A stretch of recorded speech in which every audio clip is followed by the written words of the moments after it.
It is indeed a great time to be in Austin. Those of us who cover politics and public policy in this state, the 140 days every 2 years is like the Super Bowl and the Olympics and the World Series all in one. We like nothing more than covering the players and covering the game. And it is a bit of a game, although it's a deadly serious game. We realize that the impact of the 140 days, the byproduct of the work of these 140 days affects every single one of you, every single one of them out there. And so while we do cover it as a game, we know how serious it is, and there are many very serious issues that are before the legislature this session. And I want to say a few words about those. I have not an enormous amount of time, so I'm going to condense the normal presentation I'd give and give you kind of the high points on where I think we're headed for the balance of this session. And I want to look beyond. I know that all of you in this room hate politics, but I'm going to look beyond this session and try to give you a gaze into the crystal ball about 2014 and 2016 and how what we're seeing over the next few months is really playing out against the backdrop of the 2014 and 2016 elections. I know that'll shock you that that happens, but in fact, I think that's very much happening now. So every legislative session has an intellectual frame around it, a way to try to understand the discussion that's taking place. And I would say that we have a real difference of worldview that is in competition. There is a majority worldview and a minority worldview.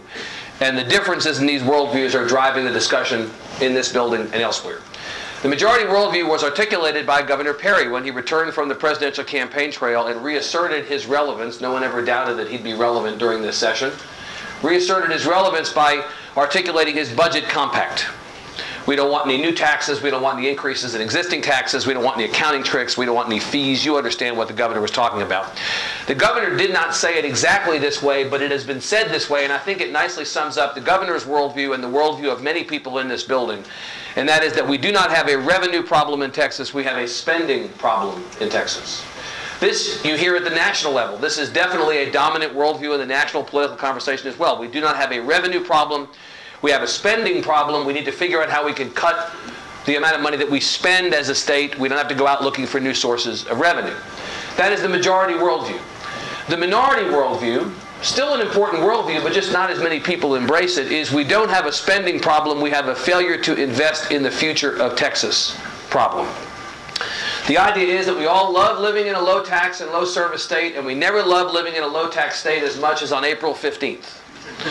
We never love living in a low-tax state as much as when the Greater San Antonio Chamber or the Hispanic Chamber or the governor with his economic development team attempt to go out to other states, as we recently did with California, and lure businesses here. Because we are a low-tax state and a low-regulation state and a state that's passed tort reform, we have a lot to offer people. But there is a price to everything and a price for everything. And the price of being a low-tax state is that we don't have an enormous amount of money coming in the door. And yet we are a state that is fast growing. We've gained 5 million people on our population rolls, you all know, from 2000 to 2010. By some estimates, we're up to 26.5 million Texans. Over the last 3 years, the state has been responsible for 8% of the population growth in the entire country. Just the state of Texas. And we're doing well. There's no question that the economy of Texas has weathered the recession over these last couple of years better than every other state. The governor said when he went out on the presidential campaign trail, and can rightly claim, that in his time as governor over these 12 or so years, Texas has added more jobs to its rolls than the other 49 states combined. That is a fact. For some of my Democratic friends, it is an inconvenient fact, but it is a fact nonetheless.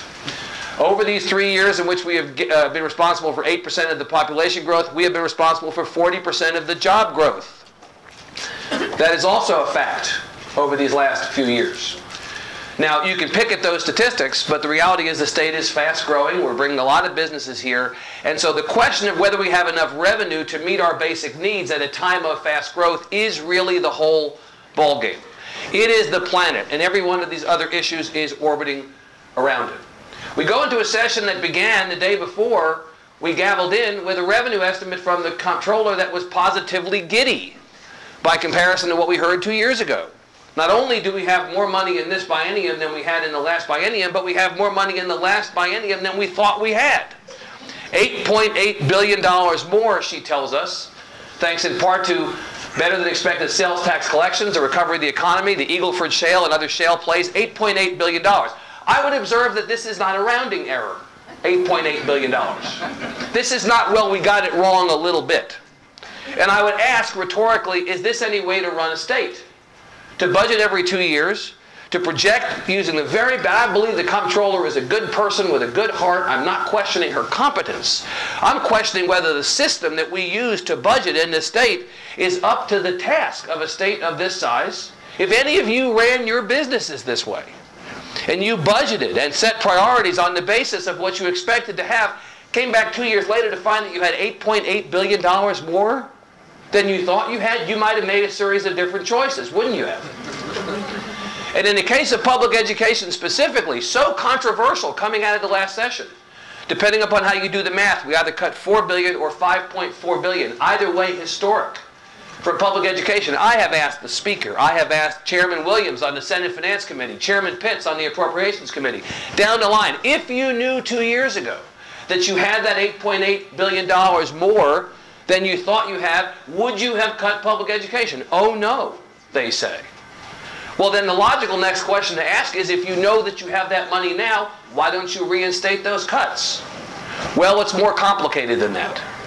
And in fact, it is more complicated than that. But that illustrates exactly why being off by that much and a 2-year budgeting cycle is problematic for this state. I would submit to you that we maybe ought to be budgeting every year rather than every 2 years, given the size of the state and the business that we do. We cannot afford to be $8.8 billion off every 2 years and then have to go back and cover back over the holes that we dug. So we go into this session knowing, first of all, that we have $8.8 billion more than we thought we had. But we're told we have more money than we had last time. That's good news. And everybody's dancing in the streets. Good times are back. We can fund all of our priorities. And then when the draft budget comes out from the House and the Senate, it's austerity city all over again. The initial budget from the House and Senate, they're off by a couple $100 million House to Senate, is $89 billion plus or minus. The spending cap for this state is $93.5 billion. But if you listen to the various budget analysts, people much smarter than me. Look, I went into journalism not to have to do math, right? But if you look at the people much smarter than me who analyze this stuff, they will tell you that to maintain current state services, we need anywhere from $96 billion to $101 billion. Current state services. That's not an ambitious budget. That's not an investment budget. That's to maintain, that's a status quo budget, to maintain current state services. So we're at 89 now. We know we're going to go up to at least 93.5, but they say we need somewhere between 96 and 101 billion to maintain current state services. And we need 108 billion by some estimates to return the state to the level of spending that preceded the last session when we made all those cuts. So you tell me, are these good times or good times back?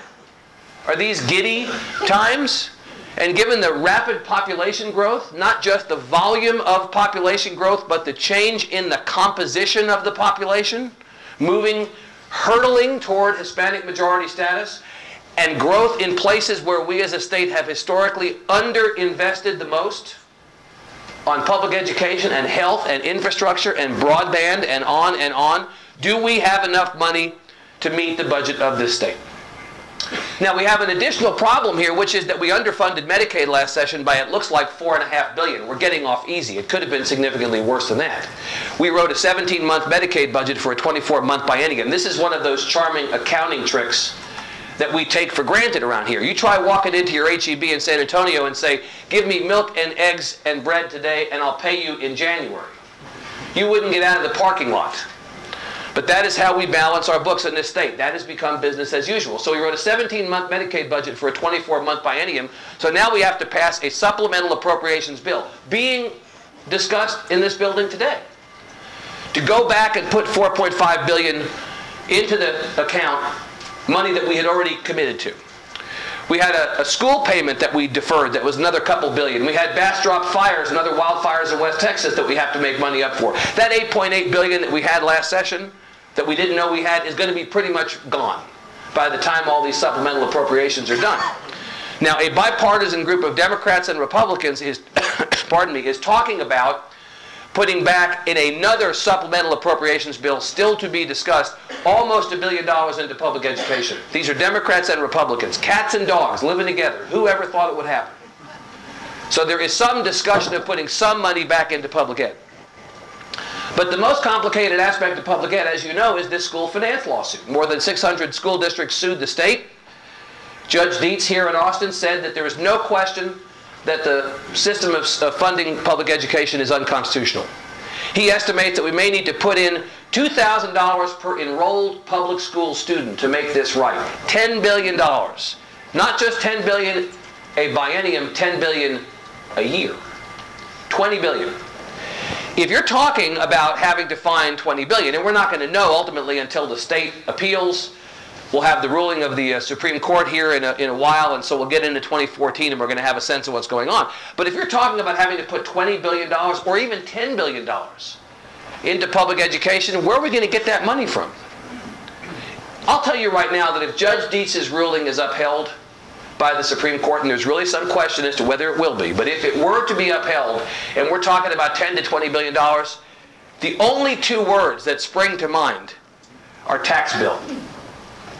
Tax bill. Because there's no way that you can monkey around the edges and find that money. That is way too much money. And as you know, public education is an issue that affects everybody. It's enormously controversial. We can put a man on the moon. I can pause my television so I can go get a Coke, but we can't figure out how to pay for public education and have that stick for more than a couple of years. It's pretty ridiculous, isn't it? That we can't come up with a method that everybody agrees on, given the fact that public education affects everybody in this state. So I fully expect this session, you may agree, that they're going to hit the pause button on funding public education. There may be this additional billion or less than $1 billion go into the supplemental appropriation, but I don't expect them to do very much at all with school finance, because they're going to use as an excuse, and it's a pretty good one, we have to wait for the Supreme Court to come back on the state's appeal on school finance. So we're not going to do anything on that. We're not going to do anything on that. So those of you who are expecting the $4 billion or the $5.4 billion to go back into public education this session because times are good and because there seems to be a move for that, don't hold your breath. It is almost certainly not going to happen in this session. Now that doesn't mean there won't be public education stuff happening. Chairman Patrick on the Senate side has a bill that is going to expand school choice. He's careful not to use the V word for vouchers, but it's going to expand school choice. And really, the question of whether the choice legislation passes or doesn't pass, I will submit to you, has to do with whether Senator Patrick's bill attempts to take public tax dollars and migrate them into parochial and private schools without the accountability measures that accompany the expenditure of public tax dollars on public ed. If those dollars go into parochial and private schools, I think he's going to have a fight on his hands. I'm not certain that bill gets out of the Senate. I'm reasonably certain it doesn't get out of the House. On the other hand, if his bill limits choice to essentially open enrollment within a district, where if your kid is in a school that's underperforming and you want to move that kid without much difficulty to a school that's working and allow the marketplace to determine whether schools stay open, and the accountability that accompanies those tax dollars moves from just one public school to another public school, or one public school to a charter school. So we're talking about traditional public schools or charter schools. I think that's got a much better chance of passing. There are not many bipartisan issues in this legislature right now, but I will tell you there is bipartisan opposition, Republicans and Democrats, to the kind of school choice that involves migrating tax dollars out of the public school system into private and parochial schools. I do not believe that the votes are there for that. The other, and I may be wrong, but let's see. Now, the other bipartisan issue, I'd say, where there's bipartisan opposition among Republicans and Democrats, is to standardized testing of the form that exists today. I would say that if you were a betting man or a betting woman, bet against the system of standardized testing today going away. The question is whether it's going to go from 15 tests and a 15% end of course deal, as we've been discussing for the last couple of years, down to near nothing, or whether they're going to find a middle ground. I suspect they're going to find a middle ground, because people are for accountability. They're just not for this accountability. I think we're up to now 95% of school boards in the state, representing 97% of students, have passed resolutions against the current system of accountability. That's almost the entire state. And whatever else motivates state legislators, they hear that. They hear that. That is a true hot button issue, and so you're going to see that. So what else is on the agenda? Well, public ed is almost always near the top, but I think San Antonio especially understands that water has moved to the top or the near top of the agenda. Your community is to be commended. Whenever people talk about water in this state, people talk about how San Antonio has reduced its consumption of water by a very significant percentage, and how you all are the model to be held up for the rest of the state to emulate. And that's great, but your work is only beginning. We used to think it was charming, quaint, to talk about how in 20 years, communities in this state are going to run out of water. Well, 20 weeks ago, communities in this state did. The difficulty is getting people around the state to appreciate what the magnitude of the problem is, because when they go into their bathroom and they turn on the tap to brush their teeth, water comes out. Or on the prescribed day, when they turn on the sprinkler to water their lawn, water shows up, and they think there can't be that much of a problem. But I go back to the fast and rapid, very fast growth and the magnitude of a population change in the state to say to you that we cannot sustain the way things are from a water standpoint with the population growth that we have and continue to be a great state. We cannot continue to attract businesses. We cannot continue to attract 1,000 people a day to this state if we don't have enough water. We have a $53 billion state water plan. The problem is that it's completely unfunded, and it also may be the wrong plan. Otherwise, it's great. Now, we can't really deal with the latter, with whether or not it's the right plan. We can deal with how we're going to pay for it. And Chairman Ritter on the natural resources side has stepped forward and said $2 billion out of the rainy day fund ought to be enough to jumpstart various aspects of this plan as a revolving loan fund. It's a 50-year plan. That $2 billion ought to do the trick. And there seems to be consensus that that will happen. Now, getting money out of the rainy day fund is never an easy thing. You need a vote, 2/3 in the House and 2/3 of the Senate to get it out. This is not a very spendy legislature.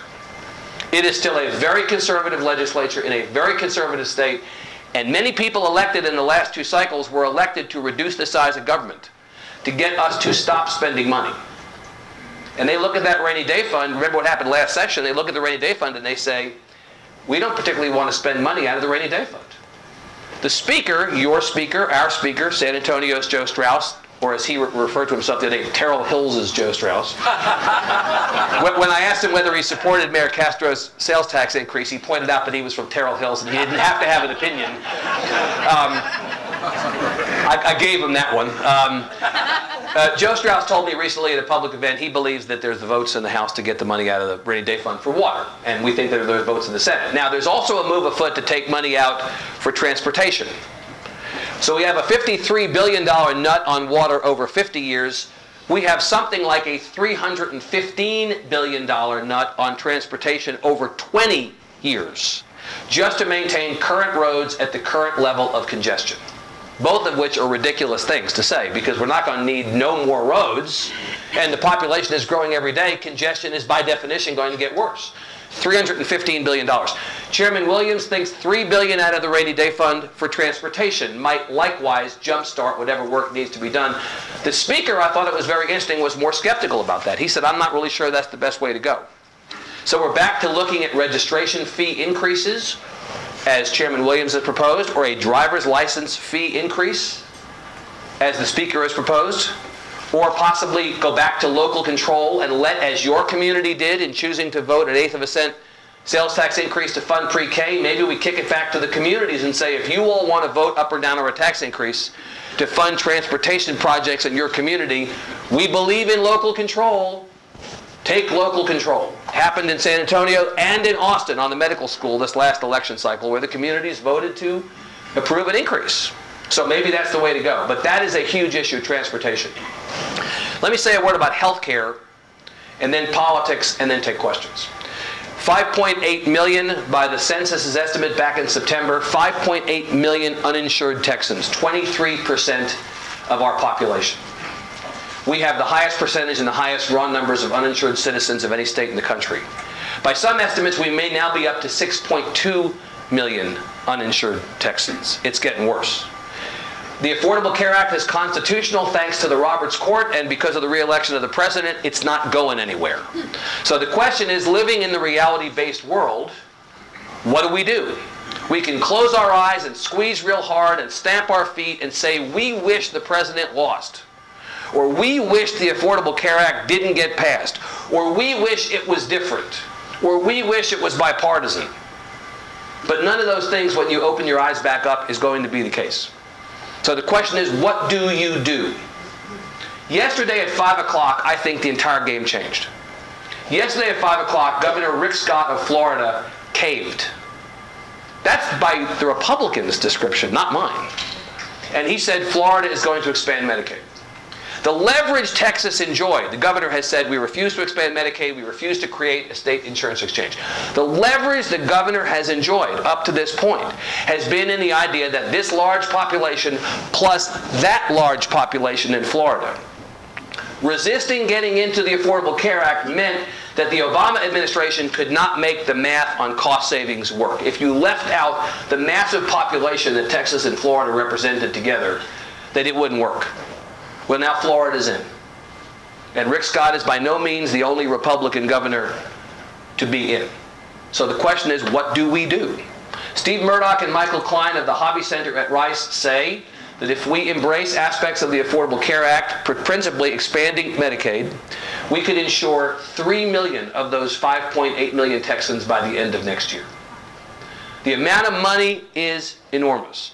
We published on the Tribune site yesterday, you can go by Senate district and House district, see what the Medicaid expansion would mean financially to those districts.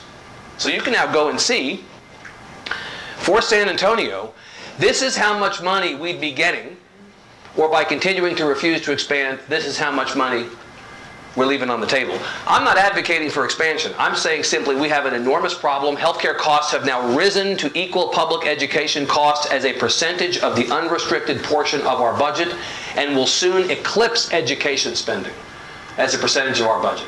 The system as it is right now is unsustainable. And the people who say any poor person who goes into an emergency room is going to get seen know well that it is the most expensive and least efficient delivery of care. That is not an answer. Just as ultimately no is not an answer. So we got to figure out how to do something on health care. Politics quickly. The governor has said he will tell all of us on June 1st or so after the session whether he's running for governor again. I'll tell you now. No, he's not running again. Now he'll insist and protest and say, how do you know you don't know? I'm telling you, in my gut, if this were the sports book, my money is on the governor not running again. It's because he wants to run for president again. I believe he would rather be president than governor, and I think he needs to use those 2 years to take a victory lap, go on a reputation recovery tour of the other 49 states. And look, Governor Perry was treated unfairly by the national press. I know this will come as an enormous shock to you.